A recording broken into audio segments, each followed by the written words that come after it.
Shalom Bapak Ibu yang terkasih dalam Tuhan Yesus. Perkenalkan, nama saya Wilson Jamaril 19 Asrio Sihombing. Panjang ya saudara ya.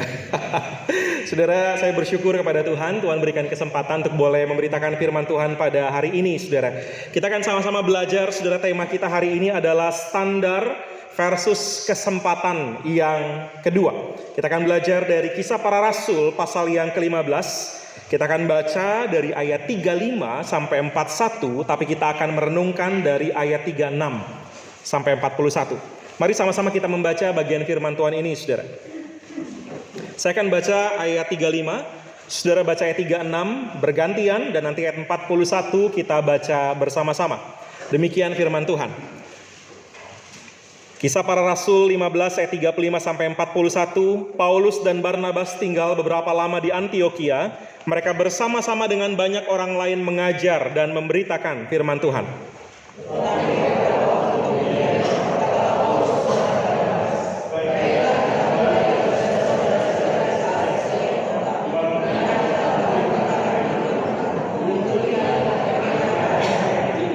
Barnabas ingin membawa juga Yohanes yang disebut Markus.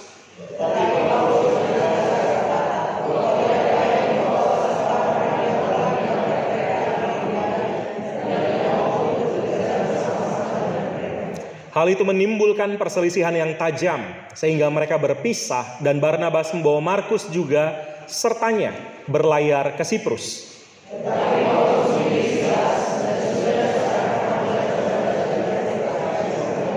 Sama-sama, berangkatlah ia mengelilingi Syria dan Kilikia sambil meneguhkan jemaat-jemaat di situ. Saudara, saya menyadari hari Minggu ini secara khusus adalah hari yang cukup sulit untuk berkhotbah. Karena tadi pagi mungkin banyak dari antara saudara yang nonton Piala Dunia, saudara. Dan sekarang mungkin sangat ngantuk sekali, begitu ya, karena mengikuti Piala Dunia. Tadi pagi menang siapa, saudara? Iya, akhirnya Inggris menang ya, saudara ya. Skornya berapa? 6-4. Tuh kan banyak yang ngikutin, saudara ya. Makin deg-degan nih khotbah begitu pagi ini. Saudara-saudara, mari sama-sama kita belajar bagian firman Tuhan ini. Saudara, salah satu keputusan yang paling sulit dalam kehidupan adalah ketika kita harus menjawab pertanyaan ini. Pertanyaan ini adalah apa yang harus kita lakukan terhadap orang yang pernah gagal. Saudara, pertanyaan ini diajukan oleh banyak orang. Pasangan, tidak sedikit saudara-saudara pasangan Kristen, entah mereka yang baru pacaran atau sudah menikah, mempertanyakan hal ini karena pernah dikecewakan oleh pasangan mereka. Tidak sedikit saudara orang tua juga yang bertanya tentang hal ini ketika mereka melihat anak-anak mereka yang mengecewakan mereka. Di tempat kerja, pemimpin pekerjaan atau pemimpin di kantor itu mempertanyakan apakah karyawan ini masih layak diberikan kesempatan. Atau bahkan mungkin sesama teman bertanya, masihkah saya bisa mempercayai teman saya ini? Bahkan saudara, pergumulan tentang pertanyaan ini juga dialami di gereja. Pada waktu kita sama-sama menemukan realita ada pelayan Tuhan yang mengecewakan. Dan kita kembali bertemu dengan pertanyaan ini. Apa yang harus kita lakukan terhadap orang yang pernah gagal dan mengecewakan kita? Saudara, inilah pergumulan yang kita temukan di dalam Kisah Rasul pasal 15. Saudara, hal ini adalah hal yang menarik. Karena disinilah kita kembali melihat saudara-saudara realita daripada kitab suci orang Kristen. Realita daripada Alkitab. Saudara, Alkitab bukanlah sebuah dongeng yang hanya menceritakan tentang hal-hal yang indah dari tokoh-tokoh iman di dalamnya. Tapi Alkitab kita adalah kitab suci yang tidak pernah menutupi kelemahan umat Allah. Sebut dari perjanjian lama sampai perjanjian baru, tidak ada satupun saudara yang kemudian tidak dibukakan oleh Alkitab tentang kelemahan mereka. Saudara, mereka ditampilkan apa adanya. Untuk apa saudara? Supaya kita kemudian bisa belajar bagaimana Tuhan yang setia itu menuntun manusia yang tidak sempurna. Saudara, maka di dalam kisah ini secara khusus Tuhan memakai Lukas untuk membukakan kepada kita tentang peristiwa yang terjadi antara dua orang pelayan Tuhan yang besar, Rasul Paulus dan Barnabas. Dia tidak menutupi kisah pahit ini. Lukas tidak memake up kisah ini, tapi dia menunjukkan apa adanya kepada kita. Bahwa kedua pemimpin tersebut juga adalah manusia biasa yang punya perasaan, punya perbedaan pendapat, sama seperti saudara dan saya. Saudara-saudara, Alkitab tidak mengajak kita memilih kubu Paulus atau kubu Barnabas. Alkitab tidak mengajak kita mencari siapa yang salah. Tapi Alkitab sedang membukakan kepada kita melalui ketidaksempurnaan ini bagaimana gereja seharusnya menjalani panggilannya. Gereja harus menjaga standar pelayanan yang excellent, yang memuliakan Tuhan. Sekaligus di waktu yang sama membuka ruang untuk memulihkan para pelayan dalam keterbatasan mereka. Di waktu mereka mundur, di waktu mereka lemah iman, di waktu mereka gagal, gereja menjadi tempat pemulihan. Saudara, kisah ini secara khusus terjadi setelah konsili Yerusalem. Kalau saudara baca pasal 15 ayat 1 sampai 34, saudara dapat menemukan di sana bagaimana terjadi rapat besar sidang sinode pertama gereja di Yerusalem. Yang kemudian saudara dalam sidang itu diputuskan sebuah keputusan bahwa Injil tetap harus diberitakan kepada orang non-Yahudi tanpa memaksakan sunat, tanpa memaksakan budaya Yahudi, apapun itu kepada orang-orang non-Yahudi. Saudara, mengapa keputusan ini penting? Karena pada waktu itu saudara ada guru-guru palsu yang mengajarkan iman kepada Kristus tidak cukup. Percaya kepada Yesus sebagai Tuhan dan Juru Selamat karena Dia adalah Mesias yang benar, Allah yang hidup, tidak cukup. Engkau harus disunat, engkau harus ikuti hukum Taurat, engkau harus ikuti seluruh adat istiadat Yahudi. Di tengah situasi seperti itu, banyak orang non-Yahudi kemudian merasa lelah. Karena bagaimana mungkin mereka yang bukan Yahudi bisa taat mengikuti perintah daripada hukum Taurat. Sementara mereka juga tahu ada begitu banyak orang Yahudi asli yang bergumul mengikuti Taurat. Maka bagaimana mungkin saudara sebagai orang biasa mereka kemudian bisa mengikuti hukum Taurat yang berat itu. Saudara, maka di tengah situasi itulah Paulus, Barnabas, mereka kemudian bergumul bersama-sama dengan Petrus, Yakobus, Yohanes di dalam sidang di Yerusalem. Sampai akhirnya muncullah keputusan ini. Saudara, keputusan ini yang kemudian membuat semangat Barnabas, semangat Rasul Paulus kembali terus berkobar-kobar. Karena mereka sama-sama setuju bersama dengan Petrus, Yohanes, Yakobus di Yerusalem bahwa penginjilan bagi bangsa-bangsa non-Yahudi harus terus berjalan tanpa dikekang, tanpa dipersulit oleh aturan tradisi kebangsaan Yahudi. Saudara, ini yang menjadi sebuah sukacita Paulus, Barnabas, gereja Tuhan pertama di waktu itu. Tapi saudara, rencana ini kemudian tidak berjalan dengan baik. Paulus ingin kembali kepada gereja-gereja yang dia pernah beritakan Injil. Tapi saudara, di tengah situasi tersebut kita menemukan adanya perbedaan pendapat antara Barnabas dan Paulus mengenai Markus. Barnabas ingin membawa kembali Markus, tetapi Paulus menolak karena Markus pernah meninggalkan mereka. Saudara, ada 3 hal yang akan kita renungkan dari kisah ini. Yang pertama, saudara, kita akan mencoba renungkan dari sudut pandang Barnabas. Yang kedua, kita akan coba memahami sudut pandang Paulus.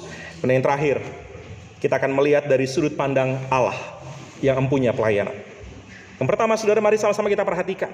Di ayat yang 36 dicatat bahwa pada waktu itu saudara, Paulus mengusulkan untuk pergi dan kemudian dia mau pergi pelayanan dan kemudian dia juga mau menguatkan iman daripada gereja-gereja Tuhan. Saudara, pada waktu itulah kemudian mereka sama-sama mempersiapkan diri, saudara. Perjalanan misi yang kedua. Saudara, perjalanan misi ini secara strategis membawa pelayanan Injil itu makin dekat dengan pusat kekaisaran Roma. Karena tempat-tempat yang akan didatangi Paulus itu ada di Eropa dan semakin dekat kepada pusat pemerintahan Roma pada waktu itu. Tapi juga saudara, secara teologis dan naratif, maka ini juga menjadi sebuah kisah yang membawa kita melihat ketika gereja bersatu untuk misi Allah, ada kebangunan rohani yang Tuhan kemudian kerjakan. Saudara, di dalam inilah kita melihat pergumulan daripada Paulus dan Barnabas. Barnabas berkata kepada Paulus dia ingin membawa Yohanes, tapi Paulus dengan tegas berkata tidak. Saudara, poin yang pertama kita akan melihat bagaimana sudut pandang daripada Barnabas. Pada waktu dia berencana membawa Yohanes atau Markus, maka pertanyaannya adalah ada apa dengan Barnabas? So, dalam sudut pandang ini kita akan melihat tentang belas kasihan dalam pelayanan. Sudut pandang yang membawa kita melihat bahwa Barnabas adalah pribadi yang sangat menekankan kesempatan kedua daripada Allah. Setelah mendengar rencana itu, kemudian kita tahu sama-sama bahwa Barnabas ingin bawa Markus. Ada penafsir yang bilang, kenapa Barnabas mau bawa Markus? Karena Markus itu keponakannya Barnabas. Makanya Barnabas nepotisme, pengen bawa keponakannya ikut pelayanan. Ada penafsir lain yang berkata Barnabas ini buta kepada kelemahan Markus, sehingga akhirnya Barnabas mau bawa Markus karena dia buta. Dia tidak tahu seperti apa keburukan daripada Markus. Saudara, kita bisa memandang dari berbagai sisi, saudara, dari berbagai alasan tentang kenapa Barnabas mau membawa Markus. Tapi saudara, apapun alasannya saudara, pada akhirnya kita akan tidak bisa menolak bahwa Barnabas menerima Markus dalam kelemahannya dan memberikannya kesempatan kedua. Entah mau dari sudut pandang manapun kita lihat, kita akan sampai pada kesimpulan ini. Dia tahu Markus ada kelemahan, tapi dia tetap terima dan dia berikan kesempatan yang kedua. Saudara, apa yang terjadi dengan diri Barnabas bukanlah hal yang baru, saudara. Mengapa? Karena kalau kita sama-sama mengingat, di waktu Paulus baru bertobat, orang pertama, saudara, yang kemudian menerima Paulus di dalam lingkaran para murid Kristus pada waktu itu adalah Barnabas. Barnabas yang mengambil resiko untuk menerima Paulus pada waktu semua murid lain masih takut kepada Paulus. Mengapa? Karena dulu Paulus atau yang dikenal dengan nama Saulus adalah orang yang sangat jahat kepada orang Kristen. Dia pergi dari kota ke kota untuk kemudian mencari orang Kristen agar dibawa ke penjara, bahkan sampai dihukum mati. Sehingga saudara, pada waktu Paulus bertobat, banyak orang tidak percaya. Banyak orang Kristen meragukan ketulusan pertobatan daripada Paulus. Tapi Barnabas dipakai oleh Tuhan untuk kemudian datang kepada Paulus, memuridkan dia, meneguhkan hatinya, untuk kemudian dibawa bertumbuh menjadi seorang rasul yang mulia dalam anugerah Tuhan. Saudara-saudara, apa yang terjadi dengan kehidupan Barnabas adalah sebuah karakter yang indah yang Tuhan memang taruh secara unik dalam diri Barnabas. Barnabas pribadi yang Tuhan berikan kepekaan khusus, yang mampu melihat apa yang dapat dikerjakan Allah dalam hidup seseorang yang pernah gagal, pernah jatuh, pernah mengecewakan. Dan apa akhirnya, saudara? Dalam anugerah Tuhan, belas kasihan daripada Barnabas. Dalam anugerah Tuhan, kesempatan kedua yang Barnabas berikan kepada Markus akhirnya mengubahkan kehidupan dan pelayanan Markus. Saudara, bertahun-tahun kemudian Markus yang dahulu ditolak oleh Paulus kini menjadi seorang yang dihormati oleh Paulus, menjadi seorang yang diterima. Bahkan Tuhan pakai Markus untuk menolong Paulus mengerjakan pelayanannya pada waktu Paulus ada di dalam penjara. Dalam sebuah surat, saudara, pada waktu Paulus sedang ditahan, Paulus berkata di dalam 2 Timotius 4 ayat 11, "Jemputlah Markus dan bawalah dia kemari ke tempat Paulus berada." Kenapa, saudara? Karena Paulus berkata, pelayanannya penting bagiku. Saudara, perhatikan bagaimana perubahan hati Paulus. Memang ini memakan waktu yang lama, saudara. Ada penafsir berkata hampir kurang lebih 10 tahun. Sampai kemudian Paulus bisa melihat, Paulus bisa berelasi lagi dengan Markus. Tapi saudara, berapapun waktu yang lama itu, Tuhan mengubahkan Markus. Bukan saja menjadi pelayan yang sama-sama bekerja untuk Injil Kristus dengan Paulus. Tapi saudara, secara khusus Tuhan juga memakai Markus untuk kemudian menjadi penulis Injil Markus. Tuhan memakai pria yang penuh kelemahan ini. Tuhan memakai pria yang pernah gagal ini. Tuhan memakai pria yang pernah melarikan diri dari pelayanan ini untuk menjadi seorang penulis Injil yang menceritakan kisah tentang Yesus Kristus. Saudara-saudara, pada akhirnya kita melihat cara Tuhan bekerja yang ajaib itu, yang misterius itu, Tuhan izinkan terjadi lewat kehidupan seorang pria bernama Barnabas. Yang tahu Markus penuh kelemahan, yang tahu Markus penuh dengan kegagalan, tapi dia mau menerima dan membimbing Markus di dalam kesempatan demi kesempatan yang Barnabas berikan. Saudara, hal yang mengharukan daripada kisah ini, kita bukan saja melihat konflik yang terjadi antara Paulus dengan Barnabas, tapi saudara, kalau membaca kisah para rasul berikutnya, kisah ini adalah panggung perpisahan dari Tuhan untuk Barnabas. Mengapa? Karena setelah kisah ini, saudara, kita tidak akan menemukan lagi nama Barnabas tercatat di kisah para rasul. Sejak dari kisah ini, kita tidak akan menemukan lagi bagaimana pelayanan Barnabas, jerih lelahnya, perjuangannya, teladan imannya tidak akan tercatat lagi. Ini adalah momen terakhir Barnabas tercatat di dalam kitab kisah para rasul. Tapi saudara, disinilah Tuhan memberikan sebuah panggung perpisahan. Panggung perpisahan untuk membawa kita melihat nama Barnabas sementara, tetapi warisan imannya tetap selamanya.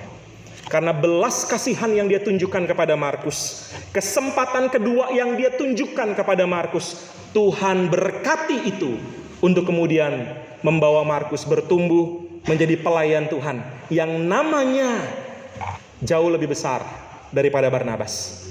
Barnabas tidak punya catatan Injil yang dituliskan atas nama dia. Tapi Markus yang pernah gagal itu, Markus yang ada kelemahan itu, justru dia yang Tuhan percayakan mencatat Injil, dan sampai Tuhan datang kedua kali, Injil Markus tidak akan pernah hilang. So inilah yang terjadi. Barnabas namanya sementara, tapi warisan imannya tetap untuk selamanya. Pertanyaannya buat kita adalah, apa relevansinya buat kita? Saudara, kalau kita mau jujur bicara, di dalam lingkup personal, apa yang Barnabas lakukan adalah sebuah pelajaran penting untuk orang Kristen di berbagai zaman. Belas kasihan dan penerimaan Barnabas bukan sebuah kompromi terhadap orang yang gagal. Saudara, saya percaya tiap kali Tuhan menempatkan orang-orang yang berbelas kasihan dan yang mau memberikan kesempatan yang kedua, di waktu itu juga Tuhan berikan hikmat untuk membimbing orang-orang tersebut, membimbing mereka yang pernah gagal. Dan itulah yang terjadi dalam kehidupan Barnabas. Barnabas di dalam hikmat Tuhan juga melakukan apa yang perlu untuk mengubah karakter Markus. Dan tindakan Barnabas ini, saudara, membawa kita melihat karya Allah yang juga memberikan kesempatan kedua lewat disiplin yang mengubahkan saudara dan saya. Bukankah kita ada banyak kesalahan yang membuat kita sebenarnya nggak pantas diberkati? Kedudukanmu dalam pekerjaan, keluargamu yang kau miliki sekarang, harta, kekayaan, kesehatan, waktu, pelayanan, apapun yang kau dapatkan saat ini, bukankah kalau kita mau jujur berkata, tidak pantas dipercayakan kepada kita? Karena berkali-kali kita hidup di hadapan Tuhan, berkali-kali kita mengecewakan Tuhan, berkali-kali kita berjanji kepada Tuhan, tapi berkali-kali juga kita melanggar komitmen, janji, kerinduan kita sendiri. Tapi disinilah, saudara, Tuhan yang hidup ditunjukkan lewat apa yang Barnabas kerjakan. Karya Allah yang memberikan kesempatan kedua adalah karya yang terus juga dikerjakan sampai saat ini buat kehidupan saudara. Karena saat ini, saudara, kalau hari ini engkau merasa dirimu begitu kotor, kalau hari ini engkau merasa dirimu begitu hancur, hari ini engkau merasa dirimu seperti sampah, gak berharga karena dosamu, kesalahanmu, kegagalanmu, keputusanmu yang melanggar perintah Tuhan, kabar baik buat engkau adalah Tuhan belum berhenti atas hidupmu. Sehancur apapun engkau, anugerahnya hadir buat engkau dan saya. Sampai kapan? Sampai kapan Tuhan terus setia memberikan kesempatan itu? Sampai kita menghembuskan nafas terakhir di hadapan Tuhan. Itulah akhir kesempatan yang Tuhan berikan. Maka saat ini, kalau saudara mendengar firman ini, itu artinya Tuhan masih memberikan kesempatan pada saudara. Mungkin ini bukan kesempatan kedua. Mungkin ini kesempatan ke-70 kali. Mungkin ini kesempatan ke-100 kali buat saudara. Tidak peduli. Ini kesempatan yang kesekian kali. Hal yang Tuhan ingin dengar adalah Tuhan belum selesai dalam hidupmu. Maka datang kembali kepada Tuhan. Dan terus percaya, Dia sanggup mengubah hidupmu. Dalam lingkup gereja, di zaman yang lekat dengan budaya pembatalan atau secara populer disebut sebagai cancel culture, sebuah cara hidup orang saat ini pada waktu benci, pada waktu nggak suka, pada waktu mau menolak orang lain, mereka mencoba untuk melakukan tindakan yang menyatakan ujaran kebencian di sosial media, di berbagai cara dibikin viral untuk meng-cancel orang tersebut. Saudara, gereja dipanggil untuk berbeda. Keputusan Barnabas mengingatkan kita bahwa pelayanan bukan selalu tentang pencapaian program, tapi tentang menyelamatkan dan membangun ulang manusia. Maka itu artinya gereja harus menjadi rumah pemulihan bagi orang-orang yang pernah gagal. Dan yang indah adalah siapa di antara kita yang mampu mengaku kita tidak pernah gagal. Setiap kita pasti pernah gagal. Tapi gereja harus hadir menjadi rumah pemulihan, tempat di mana murid Yesus saling mendampingi, bukan saling menghakimi, bukan saling menggosipi, tapi saling mendampingi untuk dikuatkan kembali, untuk diteguhkan kembali, untuk dibangunkan kembali agar hidup kita menjadi pelayanan yang memuliakan Tuhan. Mengapa demikian, saudara? Karena perjalanan iman Kristen bukan perjalanan yang mudah. Mengikuti Yesus ada harga yang berat harus dibayar. Pikul salib, sangkal diri. Perjalanan pelayanan penuh dengan begitu banyak hal yang mengecewakan. Omongan orang, kegagalan program, budget yang kurang, keputusan yang tidak kita inginkan, berbagai kondisi yang terjadi. Saudara-saudara, semua itu di dalam pelayanan, dalam perjalanan iman sangat mudah untuk membuat kita terluka. Dan catatan Alkitab mengenai Barnabas dalam kisah ini membawa saudara untuk melihat mengasihi jiwa yang terluka sama pentingnya dengan membuka ladang misi. Sama pentingnya dengan menanam gereja. Sama pentingnya dengan mengusahakan kebangunan rohani. Mengasihi mereka yang hancur, yang mundur, yang terluka, bukan sesuatu yang lebih rendah. Dan Tuhan ingin gereja ini dan gereja di berbagai tempat menjadi rumah pemulihan di dalam anugerah Tuhan. Dan seperti Barnabas, saudara, hal yang Tuhan inginkan adalah kita mengerjakan pelayanan ini dengan sungguh. Saudara, melayani jiwa yang hancur, melayani orang-orang yang mundur dan gagal, seringkali menuntut kita bekerja di luar sorotan. Tidak ada panggung buat orang-orang seperti itu. Karena yang kita kerjakan adalah menemani hari demi hari, menguatkan demi menguatkan di dalam kerahasiaan, di dalam percakapan yang tidak banyak orang tahu. Dan kehadiran kita di tengah situasi itu tidak mendapatkan sorotan. Seperti Barnabas, tidak ada lampu sorot yang meninggikan, yang mengagungkan karya Barnabas. Tapi saudara, ini menjadi sebuah bagian yang indah. Karena di tengah kerahasiaan itu, di waktu orang tidak menyorot masa-masa pemulihan itu, Tuhan tidak tinggal diam. Tuhan memberkati, Tuhan menguatkan, Tuhan memampukan. Sekalipun nama saudara tidak disebut sebagai orang yang Tuhan pakai untuk memulihkan, menguatkan, meneguhkan hati orang Kristen lain. Maka hari ini pertanyaannya adalah, maukah saya, maukah saudara menjadi seorang murid yang dipakai Tuhan untuk menolong orang yang pernah gagal, agar dia kembali bertumbuh memuliakan Tuhan. Tidak ada panggung, tidak ada lampu sorot.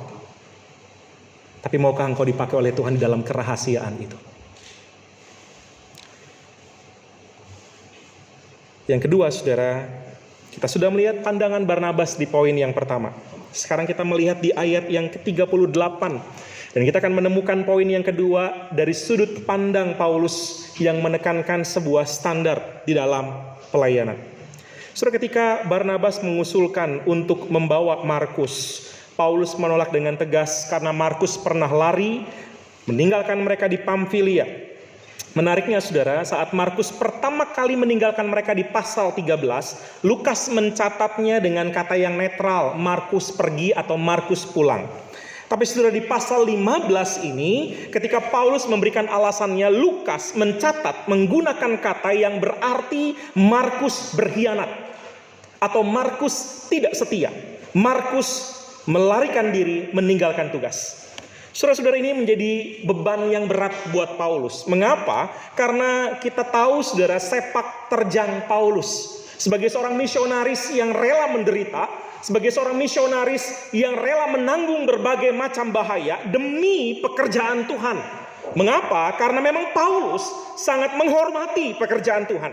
Sehingga saudara, tidak mudah buat dia untuk memandang tindakan Markus di masa lalu sebagai sebuah kelemahan biasa. Tidak mudah buat Paulus.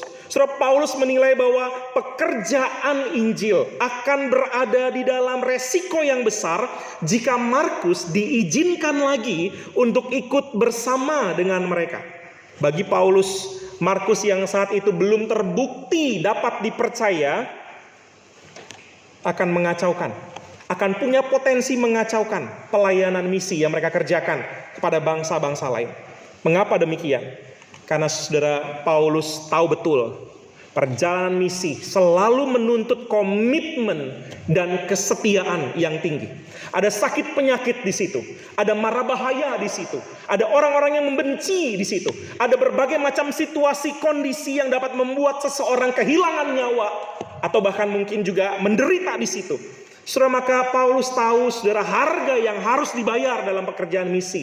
Maka ketika dia melihat sepak terjang Markus, dia tahu saudara, orang ini gak bisa diajak lagi, atau mungkin belum bisa diajak lagi. Mengapa saudara? Karena buat Paulus, pekerjaan misi yang besar dan mulia ini membutuhkan orang yang mau bayar harga, bukan orang yang mudah lari.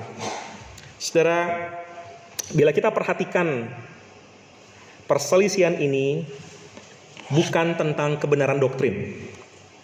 Perbedaan pendapat antara Paulus dengan Barnabas bukan isu tentang yang baik atau yang jahat.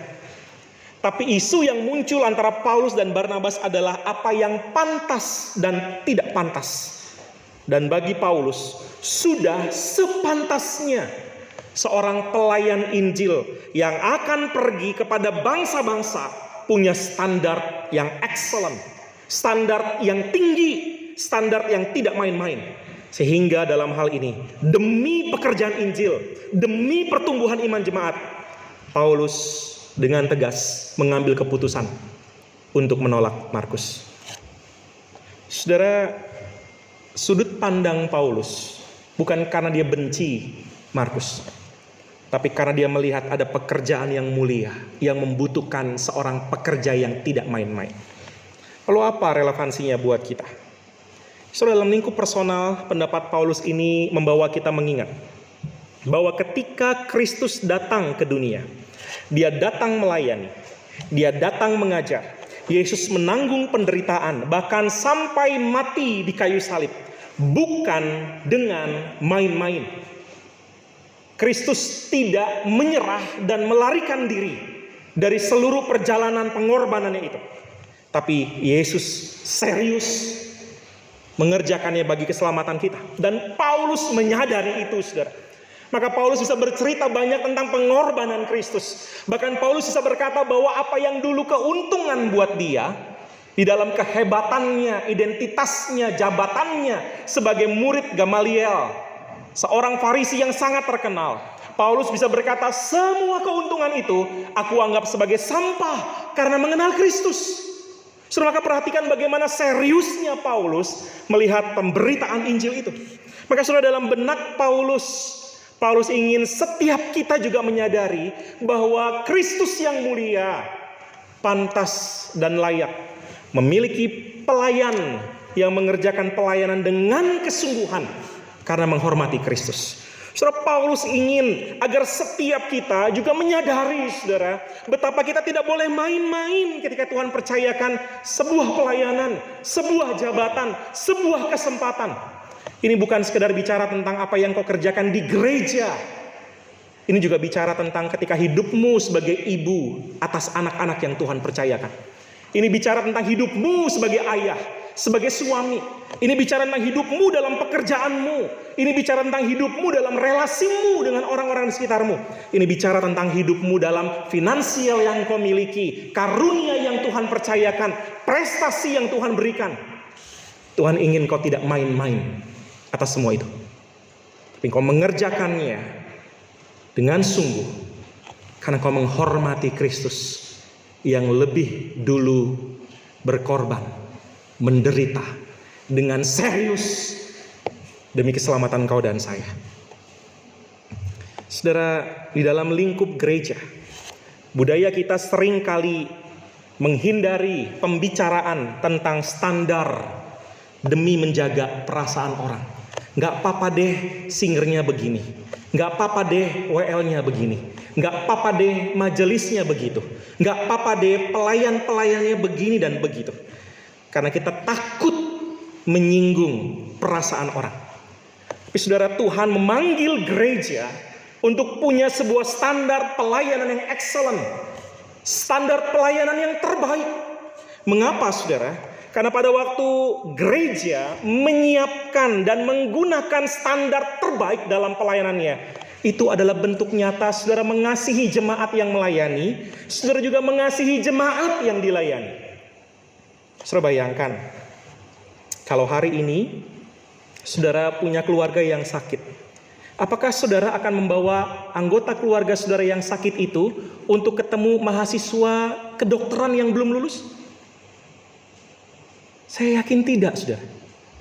Saudara pasti akan membawa keluarga yang sakit itu kepada dokter beneran yang udah lulus. Kalau bisa, kalau ada duit, ke rumah sakit terkenal, profesor doktor yang terkenal. Indonesia nggak ada, ke luar negeri. Kenapa, saudara? Kita punya standar terbaik untuk kesehatan. Tapi kenapa untuk pelayanan kita dengan mudah berkata, gak apa-apa deh, yang penting dia mau melayani. Justru saya tidak meremehkan kemauan, tapi jangan remehkan memperlengkapi orang yang mau itu.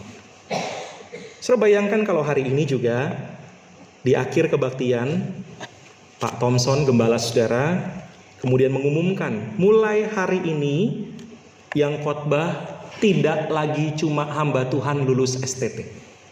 Tapi mulai hari ini yang khotbah juga diizinkan dari jemaat. Dan mulai minggu depan jemaat yang khotbah adalah yang paling jarang ngomong di gereja. Minggu depan yang paling jarang bersuara yang akan khotbah duluan. Saya yakin mulai hari ini saudara pasti akan cerewet, secerewet-cerewetnya. Mengapa saudara? Karena saudara tahu tidak mudah berdiri di sini untuk berkhotbah. Atau ada yang mau saudara? Pasti berat bukan? Saudara, saya membayangkan orang yang ditunjuk oleh Pak Gembala 1 minggu ke depan pasti gak bisa tidur. 1 minggu ke depan pasti gelisah. Dan akan berkali-kali bilang sama Pak Gembala, Pak, cari orang lain aja Pak, cari orang lain aja Pak. Bukan cuma karena gak mau, tapi karena tahu gak mampu. Yang akan khotbah stres, yang akan dengar juga stres. Saudara, Mengapa? Karena kita tahu seorang pelayan firman butuh standar yang terbaik. Bukankah itu juga yang dikerjakan oleh Tuhan Yesus? Pada waktu Tuhan Yesus memanggil murid-muridnya, Tuhan Yesus juga persiapkan mereka 3,5 tahun lamanya. Untuk apa? Melanjutkan pekerjaannya sebelum Yesus naik ke surga. Maka saudara, ini menjadi bagian yang gereja tidak boleh anggap remeh.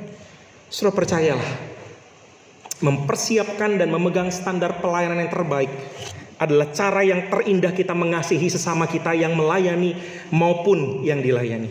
Dan disiplin ini adalah sebuah tanda murid Kristus yang mau bertumbuh. Waktu saudara dipercayakan pelayanan dan saudara disiplin menjaga standar pelayanan yang terbaik, itu artinya saudara sungguh murid Kristus, karena saudara tidak main-main di hadapan Tuhan. Sebuah tanda yang membawa kita percaya, melihat bahwa ada sebuah tanggung jawab karena Kristus sudah beranugerah kepada saya. Maka saudara, hari ini mari bertanya juga dalam hati kita, maukah saya menjadi seorang murid yang bersedia dimuridkan, bersedia dibentuk, bersedia didisiplin, bersedia komitmen pegang standar pelayanan. Untuk apa? Bukan supaya saya menjadi pelayan terbaik, bukan supaya saya menjadi WL populer, singer populer, pemusik populer, hamba Tuhan populer. Bukan.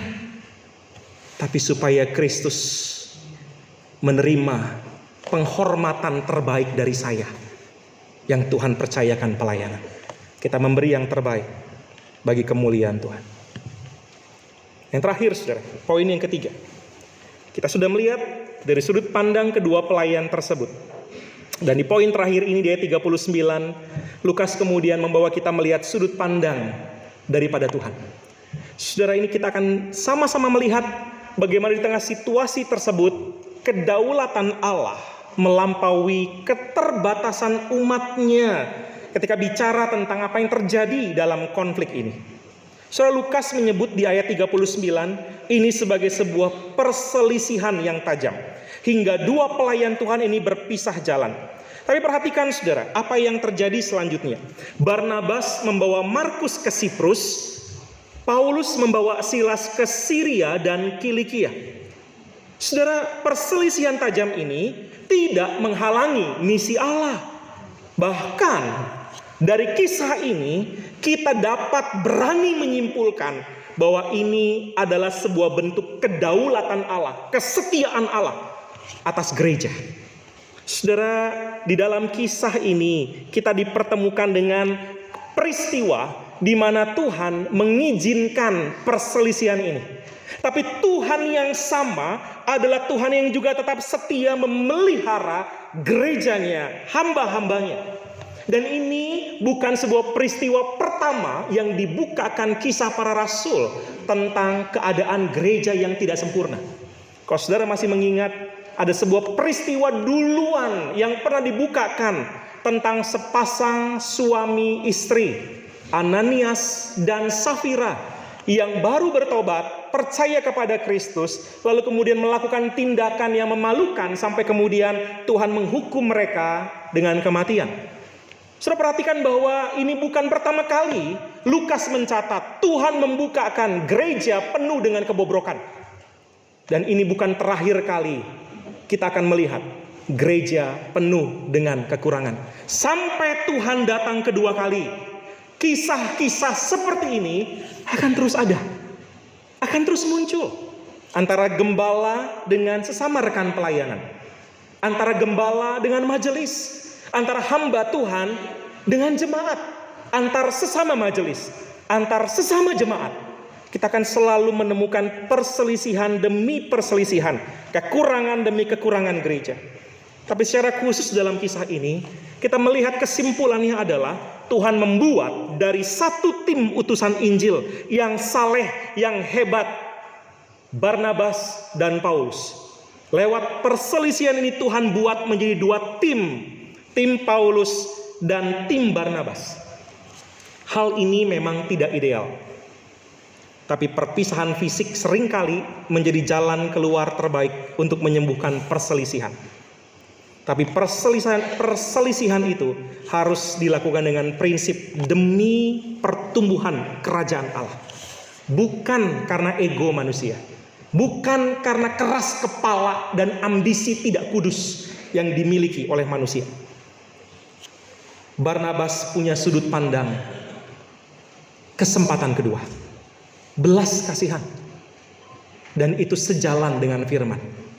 Paulus punya sudut pandang pelayanan yang terbaik, yang terindah, dan itu sejalan dengan firman Tuhan. Dan ada kalanya saudara, kita tidak bisa menyatukan kedua topik ini bersamaan. Bila perhatikan saudara, itulah yang terjadi dalam kehidupan, dalam peristiwa ini. Keduanya tidak punya motivasi duniawi. Keduanya punya motivasi yang benar, tapi beda. Keduanya sulit untuk bersatu. Tapi keduanya juga berkonflik dengan sehat. Sampai kemudian saudara, Tuhan izinkan mereka sama-sama kembali melayani misi Tuhan dengan cara yang berbeda. Tidak ada yang saling menjatuhkan, tidak ada yang saling menghina, tidak ada yang saling menyakiti. Keduanya punya sudut pandang berbeda. Keduanya mengerjakan dengan sehat, berkonflik dengan benar, dan tidak ada kepahitan yang menghancurkan gereja dan menghancurkan pekerjaan misi Allah.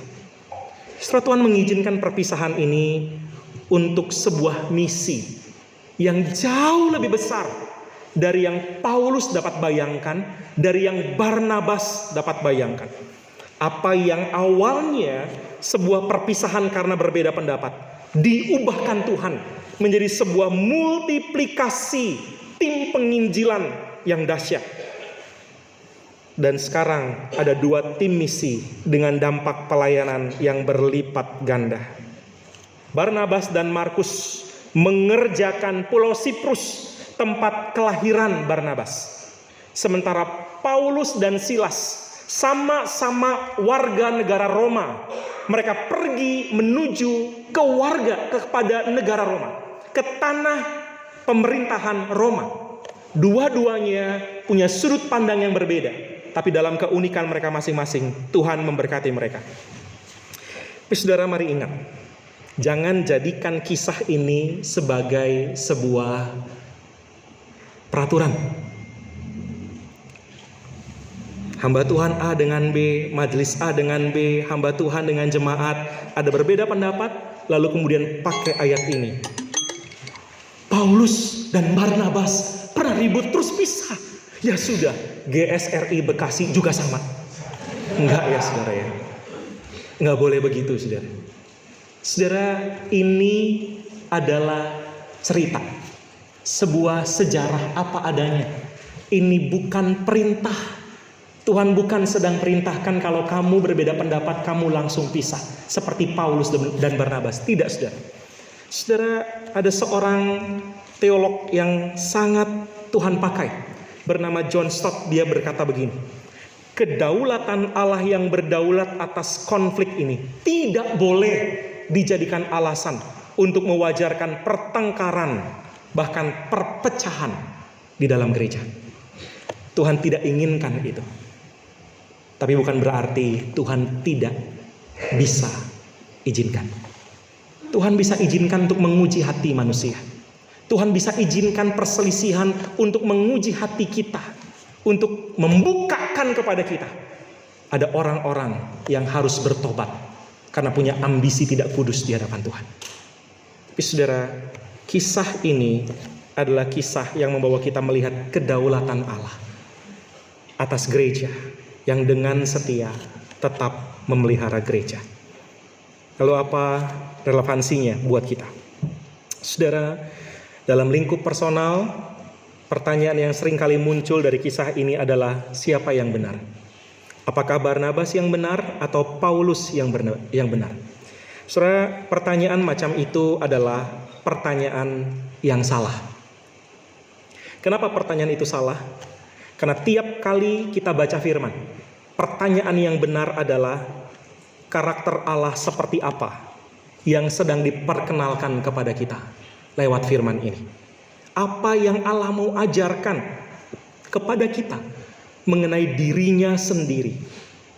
Dan satu-satunya jawaban atas kisah ini, ketika Allah di dalam hikmatnya mengizinkan peristiwa ini, satu-satunya alasan adalah Allah ingin membawa engkau dan saya untuk kemudian mengenal Allah yang kita sembah adalah Allah yang tidak akan kehilangan kendali atas hidup kita, sekalipun kita gagal mengerti dan melakukan kehendaknya. Di waktu engkau tidak tahu kehendak Tuhan apa, atau bahkan di waktu engkau tahu kehendak Tuhan apa, tapi karena keterbatasanmu engkau gagal mengerjakannya, saudara, Tuhan mau pastikan seperti dia setia, seperti dia pegang kendali atas konflik Barnabas dan Paulus, dia mau pastikan atas hidupmu Tuhan setia kepada engkau. Tuhan pegang kendali keluargamu, Tuhan pegang kendali pekerjaanmu, Tuhan pegang kendali kehidupanmu, Tuhan pegang kendali pertumbuhan iman. Sekalipun kita terbatas dan jatuh bangun mengikut Yesus, tapi dalam kisah ini Tuhan membawa saudara dan saya melihat Allah tetap berkuasa atas hidup saudara, atas hidup saya yang berantakan, dan Dia setia mengubah hidup kita. Dalam lingkup gereja, saudara, mari sadari bahwa setiap kita berbeda. Setiap kita adalah mantan orang berdosa yang sedang diproses oleh Allah. Tidak ada yang sempurna untuk mengerti dan mengenal dan melakukan kehendak Allah dengan komplit. Tidak ada. Maka sudah seharusnya ketika muncul perbedaan di tengah-tengah jemaat, Tuhan membawa kita untuk belajar. Belajar setuju untuk tidak setuju. Karena perbedaan pendapat tidak boleh mengorbankan integritas pelayanan. Jangan karena berbeda pendapat kita menjelekkan orang-orang tertentu. Kita membunuh karakter orang-orang tertentu. Kita menggosipi orang-orang tertentu, memfitnah orang-orang tertentu. Sampai akhirnya orang itu karena perbedaan pendapat menjadi orang yang dibenci oleh satu gereja. Tuhan tidak menginginkan itu. Perbedaan pendapat tentang apapun tidak boleh mengorbankan integritas pelayanan. Dan tidak boleh juga mengorbankan persekutuan di dalam Tuhan. Saudara dan saya berbeda. Saudara dan saya punya sudut pandang yang tidak sama. Tapi seperti Barnabas dan Paulus yang tidak saling menghancurkan, tidak saling menyakiti, tapi menyadari ada panggilan dan perjalanan hidup yang berbeda di antara mereka. Demikian juga kita harus menjadi komunitas umat Allah yang tetap menghormati Allah di dalam perbedaan pendapat. Jangan menjadi murid Kristus yang memperkeruh suasana. Tapi mari bertanya kepada hati kita masing-masing. Maukah saya menjadi seorang murid yang tetap menghormati Kristus di tengah berbagai perbedaan pendapat? Saya tidak menghina Tuhan dengan cara-cara yang memalukan. Di tengah perbedaan pendapat, maukah engkau tetap mengasihi orang itu? Maukah tetap engkau mengasihi mereka yang berbeda pendapat dengan kita? Misi Allah, pekerjaan Allah, kemuliaan Allah jauh lebih besar dari pendapat kita, opini kita, kepentingan kita. Maka saudara, sama-sama kita arahkan hati kita kepada pekerjaan Tuhan demi jiwa-jiwa yang membutuhkan kasih Kristus. Sebagai penutup, saudara, ketika kita mempelajari kisah ini, Tuhan bukain kepada kita betapa sulitnya menyatukan standar yang terbaik, kebenaran yang terbaik, kekudusan pelayan Tuhan dengan belas kasihan. Barnabas dan Paulus, kedua pemimpin gereja yang sangat hebat itu, tetap gagal menyatukan pendapat antara belas kasihan dan keadilan, kebenaran, kekudusan, standar pelayanan yang indah, yang mulia ketika bicara tentang Markus. Dan sepanjang sejarah manusia, tidak ada satu orang pun yang dapat menyatukan kedua hal ini dengan sempurna. Tapi kabar baiknya adalah di dalam Yesus Kristus, di atas salib itulah keadilan dan belas kasih Allah dengan sempurna dinyatakan. Pada waktu Yesus menanggung murka Allah karena dosa kita, dan di waktu yang sama Yesus menanggung murka Allah karena mengasihi kita.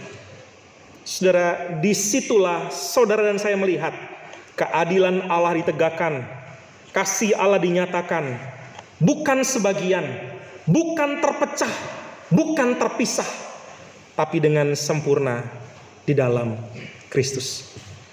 Salib mempertemukan standar hidup yang benar, yang baik, yang mulia dengan kesempatan kedua oleh karena belas kasihan. Itulah sebabnya saudara dan saya menerima anugerah pemulihan dari orang berdosa menjadi anak-anak Allah. Bukan karena Tuhan anggap kegagalan kita sepele. Bukan karena Tuhan anggap dosa kita tidak penting. Tapi karena Kristus sudah tanggung, sudah bayar, sudah berkorban buat saudara dan saya, maka kita dipulihkan. Maka hari ini, sebagai orang-orang yang telah menerima kasih karunia Kristus itu, mari kita menjadi anak-anak Allah. Mari kita menjadi gereja yang terus meninggikan kebenaran Kristus, menjaga standar pelayanan tanpa menutup pintu bagi pemulihan dan kesempatan yang kedua. Mengapa? Karena gereja yang memuridkan adalah gereja yang terus belajar memegang kebenaran Kristus dengan setia. Hidup sebaik-baiknya, bertanggung jawab di hadapan Kristus. Dan di waktu yang sama, gereja yang memuridkan adalah gereja yang tidak kehilangan kasih Kristus. Yang menerima orang berdosa, mereka yang gagal, mereka yang jatuh. Seperti Kristus memberikan kesempatan berkali-kali kepada kita, maka gereja juga memberikan kesempatan kepada mereka. Maukah gereja ini menjadi gereja yang Tuhan inginkan? Mari kita tundukkan kepala, kita berdoa.